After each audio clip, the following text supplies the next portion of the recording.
Jody Nyquist from the University of Washington, and Mary Roberts from Pittsburgh State University and myself have had the pleasure of co-chairing this set of programs. There will be 4 in the series, and the teachers who were selected were Carroll Arnold, Cassandra Book, Marguerite Metcalf, and Charlotte Lee. Last year, shortly after convention, we began a national search for those individuals within the organization who were considered to be outstanding teachers by their colleagues and by their previous students. We received nominations from all parts of the country. Each geographical area, of course, thought that they had the finest teachers. But I think after you will hear from the folks that were selected, that you will agree that the 4 people who were chosen are indeed distinguished teachers of speech communication. This is not an award. This is an opportunity for us to hear from these 4 teachers, their philosophy, and some practical insights from years of teaching the discipline of speech communication. Carroll Arnold has taught for more than 50 years at many universities, 7 since his retirement, his legal retirement, in 1977. As he says, he has several alma maters. We heard from past students and colleagues in many of those institutions. His statement that he, quote, never aspired to anything beyond being a successful teacher speaks clearly to the importance that he places on that activity.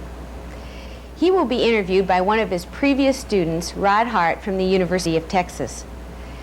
As Carroll wrote me about Rod, I'm delighted Rod Hart is interviewing me on your program.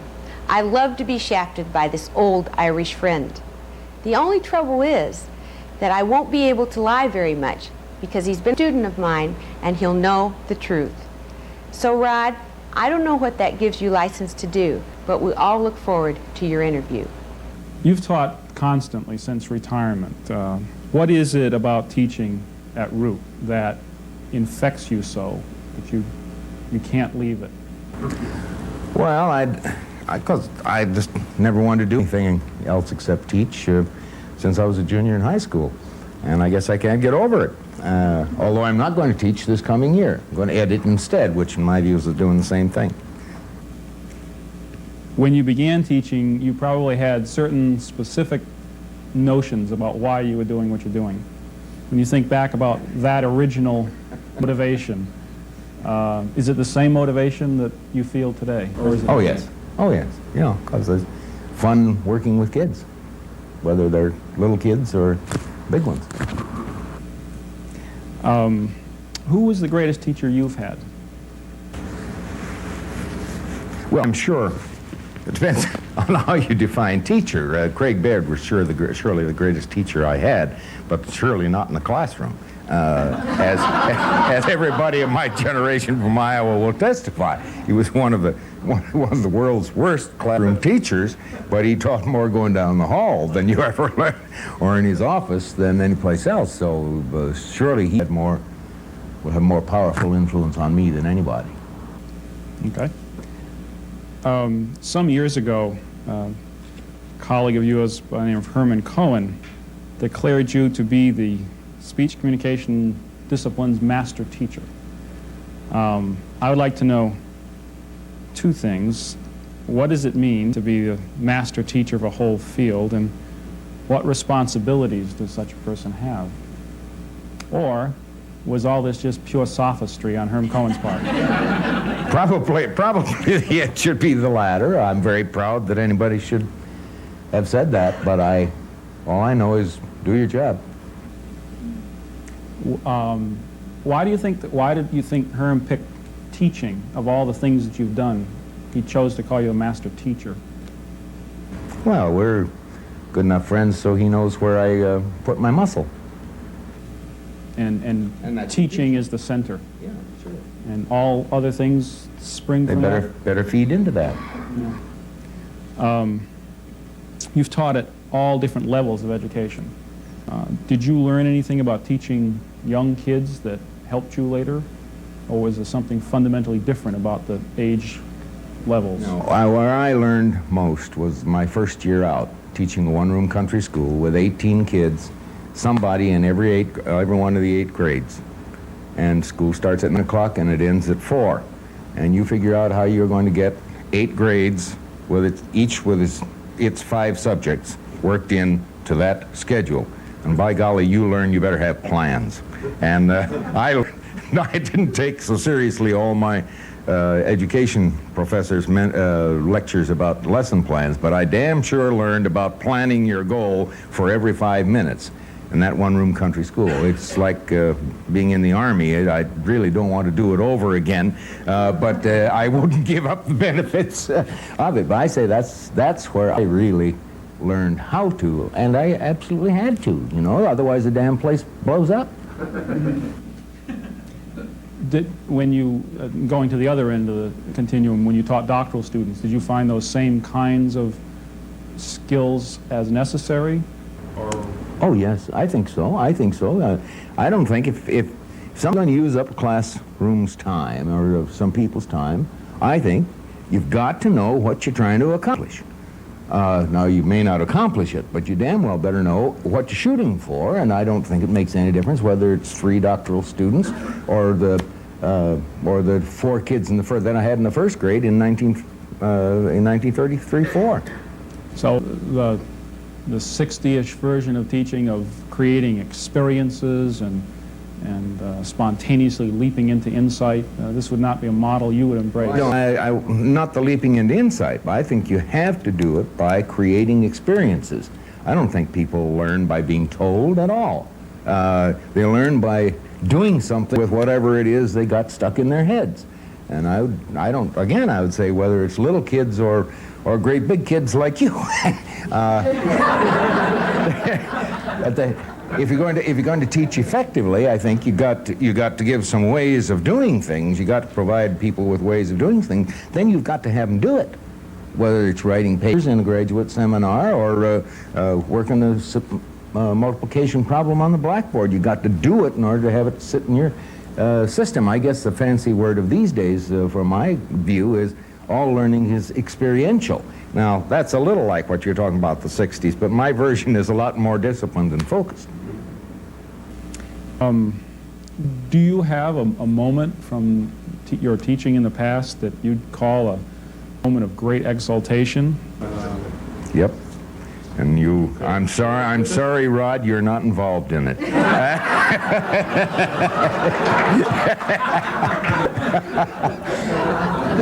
But the great moment, and something that really has always kept me excited about teaching, was again in that one-room country school. Here was a kid who was 15 years old. The law said he had to stay in school until 16 or get past the 8th grade county examinations. We were really dumb, you know. We had county examinations. You didn't examine. And this poor kid's been stuck in the 7th and 8th grades now for 3 years. And he wants to get out and tinker with his dad's tractor. I was told before, as soon as I hit that little district, Gertis is the problem in this place, and he's contributed to having the previous 2 teachers leave after a year. So I knew he was my problem, and again, so I figure I have to make this guy my friend. And he's the biggest kid. He's also, besides, except for me, the oldest one in the house. And we made a deal very early, and that was he was going to help me take care of these little kids who had to go out and play more often than the big kids. And he became the recreation director of this one-room country school, for which I paid him by working my ass off, helping him learn what he had to learn. And my best moment of exultation in teaching that I've ever had was when the grades came back and Laverne Gertis got 70 or better on every one of the examinations that the county gave. And Laverne loved me and I loved Laverne because he succeeded. I never had a better moment.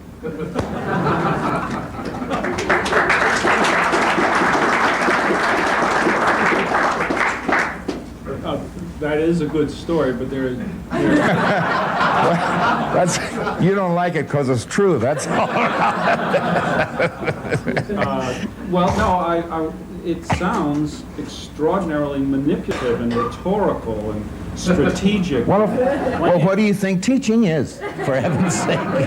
Yeah, that, in my view, in my view, it is strategy, strategy, What strategy. would Plato and Aristotle say if they heard you saying that? Aristotle would be pleased with me as his bastard son, but Plato wouldn't like me at all. But that's all right, I don't like Plato.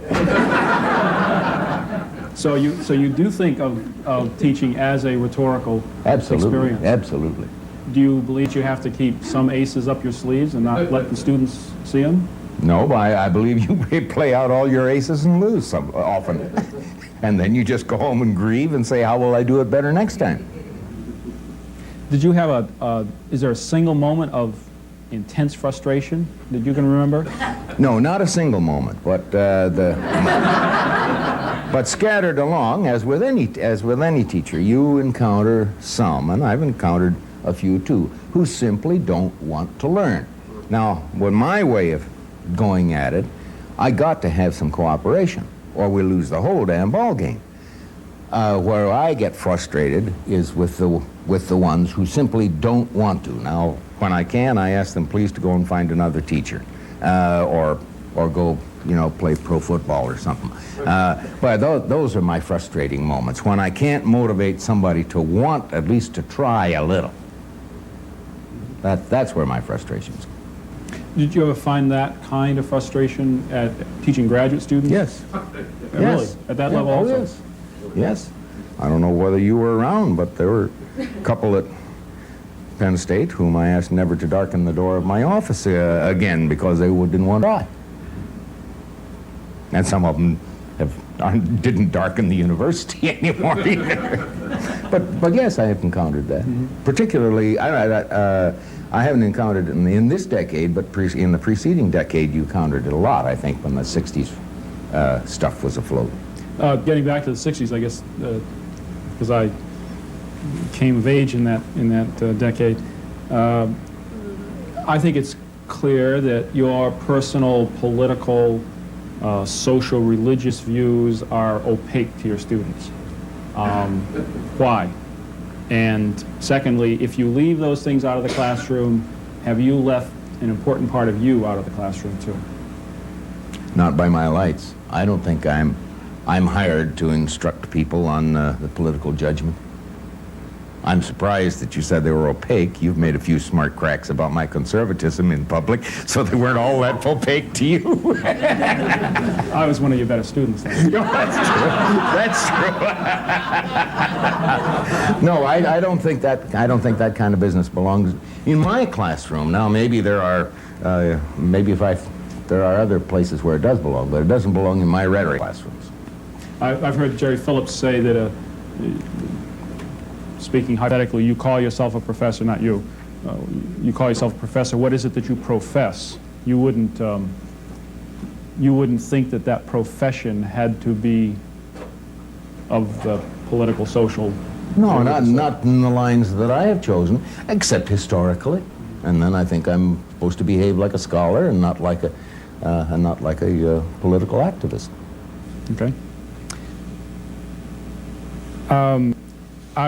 There was a situation, I don't know, take you back a bit, and it always stuck with me, and I'm wondering if we can reconstruct it, because it was, I think, an important part of some attitudes you had about teaching, and it was a kind of a painful moment.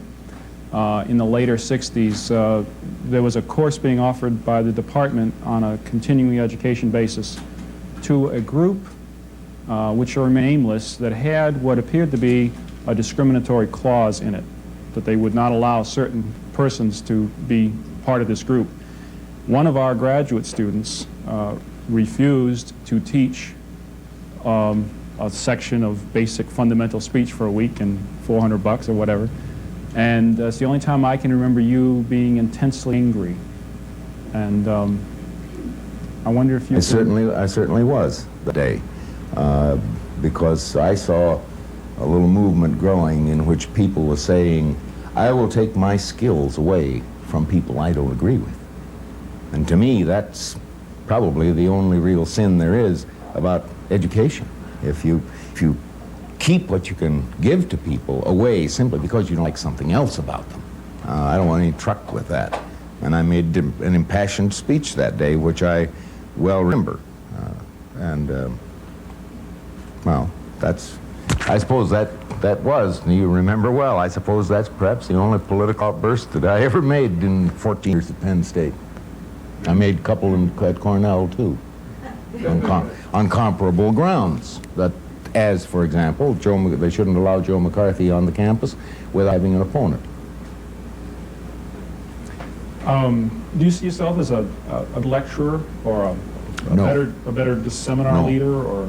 Well, I never know what seminar means, but I know I'm not an expert lecturer by my personal good fortune. I've never had to teach large sections. I suppose 40 or 45 is probably the biggest class I've ever had. Oh no, I had up to 60, but I've never done one of those things. So I don't have any experience much with the kind of teaching where you have to do it by lecture. And I would have to learn an awful lot new, which I've never been required to learn, because I think there are a lot of different skills are involved. And my experiential strategy and so on kind of goes by the boards when I get more than about 40 people in the room. Now, I have colleagues, I don't know if he's even here today, but Jerry Hauser's worked out a way to get experiential learning in a class that runs up to 100. But I know he suffered and worked at it several years before he got the pattern worked out. I've never had to do that, so I don't think of myself as, although I think I'm a good teacher, it's within the framework of the smallish classes. How about, small seminar, 4, 5, 10 people? Does that demand a different kind of change? I don't really think so, except we can perhaps I don't have to, in my mind, to schedule the time in my head the same way as when there are 15 in this group. Do you find yourself, if you go from a 10 o'clock undergraduate class to an 11 o'clock graduate class, do you find something fundamentally changes in you, or is it just gradation? I think it's gradation. Of course, my plot for the day changed, but no, until you asked the question, it never occurred to me that could be a problem. I'm sure it wasn't. You always had the ability, a remarkable ability, to make students think that their ideas are the most important ideas that you had ever heard before. And I'm wondering how and why you did that, and considering the sorry lot of students, doesn't that make you a snake oil salesman of some sort? Well, of course, I must defend myself against the Irish Mafia, but no, by my lights, it doesn't. Those ideas may be kind of childish by some people's views, but at the moment they are the most important ideas in the world to that person who just said them. And the question becomes, what can we make of them now? And when this happened to be a telephone call, but it could have happened in the class. A Vietnamese girl calls me up one night and said, "What is entomime?" I was her advisor. I said, how'd you get mixed up with entomime? I'm taking Gary Hauser's course. Hauser says, and she recites Hauser's business. I look it up in the dictionary, and of course she finds it's syllogism with one premise left out. Poor thing is just all confused. Well, she's got something going for her, though. Now I must take advantage of her confusion and explain to her on the phone or in the class why Hauser's explanation makes more sense. Now, if she came and said to me, or somebody said an enthymeme is a syllogism with one premise missing, I must take that and establish that that is not totally stupid, but we got to get farther than that. And that's the way I would work. I guess that must be what I'm doing when you say I treat everybody's ideas as the most important. I think they wouldn't have said them if they weren't important to that person at that time. I think that's to be built up. One of your greatest strengths. You always insist on teaching the basic course at least once a year or very close to it. Why? Well, I get tremendous psychic rewards out of teaching a basic course. It's there that I think I can test myself, because the basic courses we're talking about are the basic course in public speaking or the basic course in small group problem solving. And to me, there's a great it's a good test, and if I succeed, it's a great psychic reward to see people end up more skillful than they were before. You're teaching a graduate level course, you can't already well tell that, because you don't have, to sound like a pedagogue and so on, you don't have behavioral tests. but the basic course, in the basic course you do, or the kinds I teach, you do. They do it well, and then you try to get them to do it better, and that's very rewarding. And that's the thing that made me want to go into teaching. It's the thing in that one-room country school that made me really excited about staying in it, and so that's my psychic gain course, as it were. Is there one other course that you particularly enjoyed of the many different kind of courses that you taught? No. No. No. I remember I'm supposed to teach what I have rhetoric like I profess it, and I'm supposed to teach it the way it needs to be taught Thursday and the way it needs to be taught Friday. I don't see any difference there. You are both a theorist and a critic equally. Yeah. Do you accept that? Yes, absolutely. Absolutely. You don't lean one way. Yes, and if my theory gets so remote that it has nothing to do with my basic course, then I better watch myself, because I'm getting off in cloud nine, and that ain't what we're here for at all. Now, I don't mean I should drag everything about theory to the basic course, but if they don't interrelate, then there's something wrong with theory I'm talking about, or the criticism I'm trying to teach, or there must be something wrong with I'm teaching the basic course. One of the things that a young teacher, college teacher, today has to deal with is what's called publish or perish. Do you remember that dichotomy being a constant presence in your life? Do you think things have changed in that way? I don't think they've changed since I first became an assistant professor with a 6-year, 10-year track to be fulfilled. You knew the pressure was there, and I never felt a conflict, because I've always thought if you want to play in the big leagues, teaching skills are expected, unless you're a really special case. That's expected. That's a given. Now, the question they're giving you brownie points for is, and what else can you do? Can you teach your peers as well as teach sophomores, is my crude way of putting it. It always seemed to me perfectly fair for it to be a test of whether they would keep me there, for them to ask, can you say something that helps your peers as well as helps your discussion students? And so, yes, I knew the pressure was there, but I never have of those as conflicting. Now, one of the reasons, I suppose, is that my research is always my own. I can choose what problem interests me, and I'm better working alone than with a team. So I think today sometimes, where we get where the grant money is and so on puts a pressure on that I've never felt, because I never had any grant money or sought any. So maybe the absence of any sense of dichotomy there is partly that I've been my own boss about it, fortunately, all of the time, and that maybe is the thing that changes a bit and makes a kind of a conflict. I can always choose my kind of research as to be something that would help me in something I either was teaching or wanted to teach. You were also editor of speech monographs, and I think an editor's job is a curious one. There are a lot of dimensions to it. I've heard editors describe themselves at different times as clerks, as politicians, as God, and as teacher. Well, of course, I love editing because it's just another form of teaching.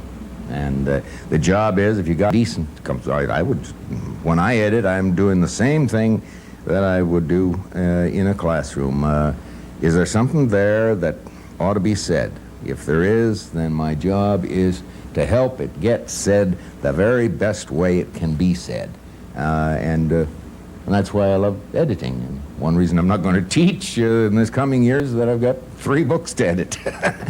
So I'll still be teaching, except working for a press instead of for a department. Well, to me it's the same thing. And the rewards are the same too, because if you work with people that way and on this cooperative fashion, you certainly have more people who are grateful to you than people who hate you. What I don't like about the view of editing you didn't have in your list there is, well, maybe it's in the God one, is I'm a judge. Well, I don't think, hell, we can take ballots for judging, but we don't need editors for judging. I think that's a terrible position. I always tell graduate students who get turned down in that tone, wait a while, thank God they change the editor every 3 years. Do you think a great teacher is born or made? How would I know? I think if I have been, and I'm very grateful to be honored by my colleagues as having been a successful teacher. To the degree I've been successful, it's because I learned you have to have your goals clear and you got to plan your strategies for getting there. Lose though you will. And if you lose, you got to go home and analyze your strategies and figure out how to make them better. Now that's maybe making yourself, if that's the explanation of it. As opposed to like personality factors Yeah, that might be there well, early on. obviously, personality has something to do with it, but I think the way you think has something to do with your personality too. So you're saying that that teaching is more thinking than a feeling occupation? Oh, very much. Because, and there I am saying it's all rhetoric. Mm-hmm. Okay. It's been said that Carroll Arnold wrote more on his students' papers than they did. Do you see that same kind of dedication in young teachers today? Quite a few, quite a few. That, of course, is hyperbole, but the reason I always write on pages, got time for me to tell why I write on pages? When Waldo Brain and I were graduate students at the University of Iowa, I guess his minor was history, but my minor was literature. And the way they ran those literature courses was at the end of the term you wrote a paper in the English department, and then the week after the term ended, you went to the English department office and you picked up your paper. And it probably had 6 words on it, and I remember one, this is a thoughtful paper on a subject seldom treated, which was on, it was actually on Emerson's lectures. I wasn't an iota smarter when I got that paper back than I was when I put it in. And it made me so damn mad. I was getting these all the time. It made me so mad that I just said to myself, nobody is ever going to give me a paper without getting some response, even if I got to make jokes. I want them to know that I read the thing, and those points that hit usefully and those points that didn't. And as you remember, we don't, in my courses, we never have end-of-the-term papers unless they have gradually developed. I want to have an opportunity to teach through those papers. And we may take a whole term to develop a paper. But a paper as a kind of punishment for having been there and then get it thrown back to you is just no help, and I don't think that's teaching, which is why I always write stuff. If for no other reason than to show I did read it. Do you think doctoral students today get sufficient training to be good teachers? Oh, that depends entirely on the place you are, I think. And I don't know that the training to be good teachers is, how do you do that? I don't really know that. How do you do it except by teaching and by trying to point their goals in proper directions? The only thing I can see that a graduate department can really do is have a damn good intern program for allowing people to teach under some good supervision 2 or 3 different kinds of courses. Because I think it all goes to how you think. And so that a student who became a good teacher would do it largely by imitation? Certainly a lot by imitation, and also by, I'm going to go to my own case, by getting thrust in a situation where you sink, you have to do it right, or you sink. That's, so the experience of making your good hits and making mistakes is teaching in itself. I go back to this planning business. There wasn't anything wrong with my education professors talking about the importance of lesson plans and so on. What good did it do me, though, to hear about that and to make them out as to be graded and that kind of thing? What really counted was I wouldn't get through the day if I didn't have them for this 5 minutes and that 7 minutes and that 10 minutes, which were the units I was forced to lay out. We've got to do fifth and sixth grade history for today, and we've got to do it for four kids it was in those 2 grades. We got to do it in 7 minutes because now we got to go to 8th grade arithmetic. That's the way to teach them. But the planning and careful mapping out strategy, some could argue that that is too confining, too constricting for a teacher, that you're not able to adapt to the immediate situation, the changes and needs How that could it be develop. constricting if it's your plan for teaching A or B today, since you goofed up yesterday? I don't see how that can be constricting.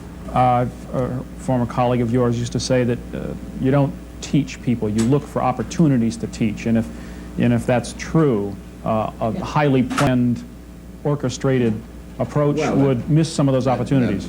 That plan has got to include how you're going to create the opportunity. That's part of the plan. That's the strategy part. How are you going to create a situation in which this little piece is going to sink in today? It sounds more art than science. Well, I think it probably isn't science, because I test to prove I'm not good at that, too. But what else it is, I don't know. It just seems to common sense. You're a speech teacher. What special responsibilities does that place upon you, as opposed you could have taught history or English? This discipline has some special obligation or purpose that could not be met for you in those other areas. Yeah, I think it is this will to help people to grow, and because I got the test to prove I have good verbal skills. Because I do have them, and I enjoy the verbal. The speech field gives me opportunity, has all of my life, gives me opportunity to work on things I love, which is help people to say better what they have that they want to say. And especially in my day, nobody in the English department at the University of South Dakota, where I went for a while, or the University of Iowa, would talk to me about composition. Composition was to the English profession, and of course, until 10 years ago or so. So I couldn't get any satisfaction there, and much as I like history, it just seemed to me that I remember one historian, a successful historian, using the phrase, well, I've got the story down now. The implication was he had the story straightened out here, and he could go on and tell it over and over. That's no fun for me. So that's the reward I got out of being in speech. Had English composition been as important an area in 1930, 30 to 40, I might well have wound up being, not being at this convention, but being over at the Four Seas. And I think I'd get the same kinds of joys. But I wouldn't have gotten ahead as well as the speech people would. They welcomed me with open arms because they want to talk about that stuff too. But wouldn't this seem a bit inconsistent for someone who wrote a classic article about the nature of orality? Well, I don't see why. In fact, I know, I don't know if Mike Halloran here. Mike Halloran and I had lunch this summer. We got onto this, the importance of the difference between the written communication and the oral. Hirsch's book, the philosophy of composition. I don't think it's philosophy, but then that's another thing. Makes a big emphasis on this. No, there'd be nothing. I'm just saying some of these people whose specialty is writing are having to make just those distinctions that I was trying to make in that article. What is it to write? What is it to express yourself orally? They are nothing. Problems are not the same. The ways of thinking have to be different. And this is being recognized now, and nobody would even so much as give you 5 minutes of time to talk about it in the 1930s. And I mean, that's one of the major reasons why I'm here, because it was the only place I could find a home with my interests. In the 1980s, there's what we call a new vocationalism, rampant on campuses, as you well know.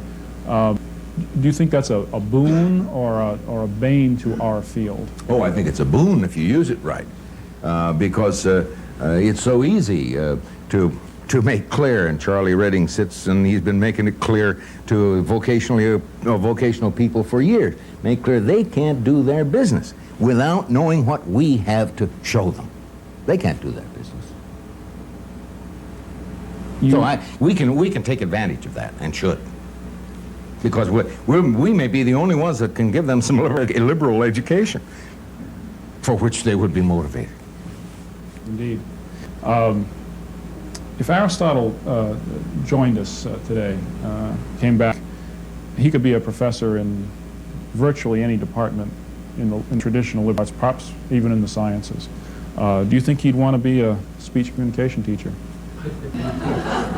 Well, since at least the legend has it that he always put his rhetoric lectures in the afternoon after he's done his big philosophy stuff, probably he wouldn't have want to buy into speech communication. On the other hand, I would hope he'd be happy that he wrote a very fundamental book on the subject.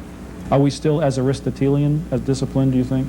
Does that set of premises inform our teaching and research today as much as it... Everybody wants to say no, but I don't think there's very much going on being said today that is anything but a kind of extrapolation from Aristotle's psychology and Aristotle's view of the interactive nature of communication.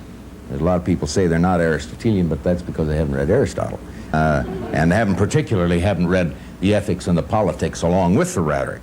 And there where they would find the sole view that he had. And so I think Aristotle, if he came back, and he'd have to bone up a little bit on the stuff about the mass media, but he could be one of our great communication theory teachers. You have authored one of the most influential textbooks in the field, co-authored it with John Wilson, and you came from the Winans tradition. I'm wondering if Professor Winans came back, would he be able to walk into a basic speech course today and teach essentially the same as he did? Well, I knew him only in his retirement. My answer is going to be no, but that's because of he'd have to have a different kind of experience than he had had. Remember, Winans taught all his life, taught males at private institutions.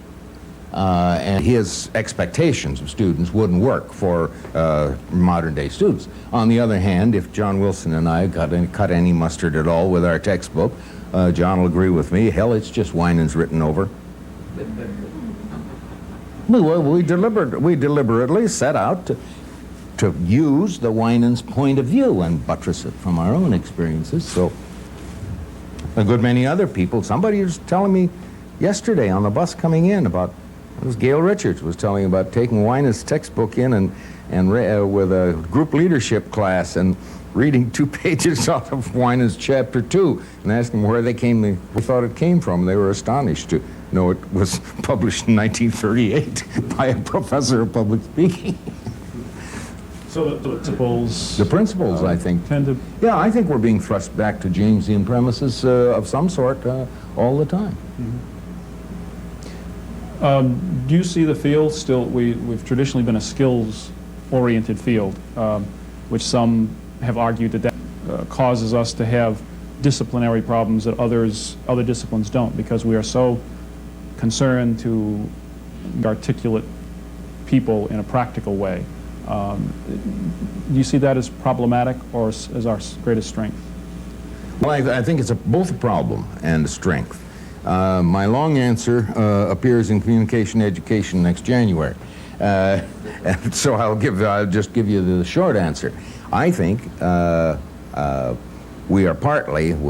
self-definition problem is a problem because what we're trying to talk about, which is communication, has some connection with everything in human life. And so to make distinct why you're doing it is terribly hard to do at the level of theory. The other thing is, by golly, we know how to make them better communicators. Now, it's a fair question to know what theories are you using. Can you support those theories in your attempt to make? So I don't think communication or speech or anything, you'll never define that within the liberal arts. We have to do it for tables of organization and so on, but go through the motions and get what political clout you can, but don't treat definition as a decent intellectual exercise. It's a political exercise for us. A kind of a general question that we can maybe end on and then open up to the audience's question. 1984, how do you feel about being a member of this discipline? Is it heartening to you? Do you see progress has been made compared to 1964, 1944 within research, teaching, academic life in the university, our relative standing? Oh, I think it's been a great pleasure because they let me do what I wanted to do. And I think we do it better. I think we're getting considerably more intelligent. I think we understand our own theories and perhaps our own practices much more deeply than when I started out. And we're recognizing the universality of the communication problems, as I think we weren't in 50 years ago, certainly. The danger there is it gets so, get like the Platte River in Nebraska, 10 miles wide and an inch deep. That's the danger there. But I think I've been very pleased. And still are, and hopeful for the future of the field? Mann, social scientist of communication, said to me at the last SCA convention that he went through a stage in which he was telling himself, why didn't I take social psychology, my emphasis, instead of communication? He's a very successful professional. And he said in the last decade he's realized how unhappy he would have been if he had made himself a social psychologist instead of a communication scholar, because as a communication scholar, things didn't get closed to him. And here's a man in his, I would say, 55, who is very active, has been very active all up and down the levels of teaching and administration. And he's saying, by God, I chose it right to start with. And I agree. Good.